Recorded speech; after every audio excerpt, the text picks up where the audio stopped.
It's just draining sometimes whenever you think about your future.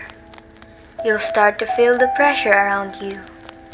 Honestly, we really are afraid to fail because people expect a lot from you.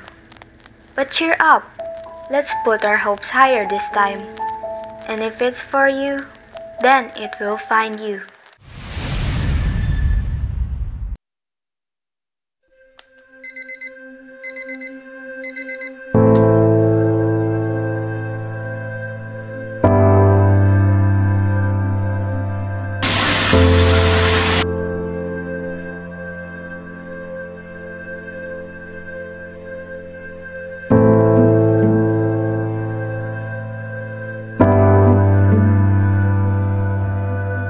Pag-aaral na nga lang gagawin mo, napapagod ka pa?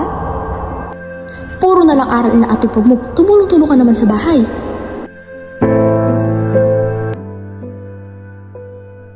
Uy, ito yung mga kailangan natin. Yung ambagan bukas Kailangan nating matapos agad, sayang yung oras. Huy, paano yung assignment natin?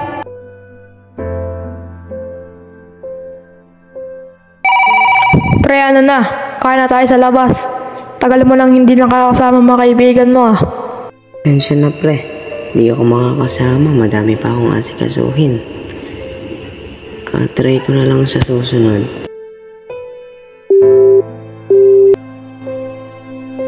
Nag-aral ka ba talaga? Nag-aral ka ba? Minamadali mo na naman. Minamadali mo. Tignan mo si Bella. Perfect palagi. Perfect palagi. Ikaw na lang kaya gumawa ng lahat. Total leader ka naman, di ba? Hindi ako pwedeng sumuko. Kakayanin ko to.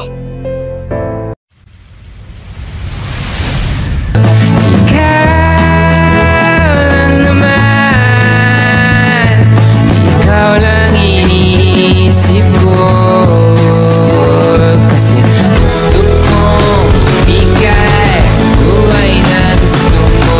Gusto kong bigay buhay na gusto mo. At gagawin kong kahit ano. Sana'y magsilbing aral sa atin ang proyektong ito na hindi tayo dapat basta-basta susuko o mapapagod. Dahil hindi napagod ang mga nagpapaaral sa atin. Oo, marami tayong mga problemang pinagdaraanan, pero kaya natin to. Walang imposible sa taong may pangarap.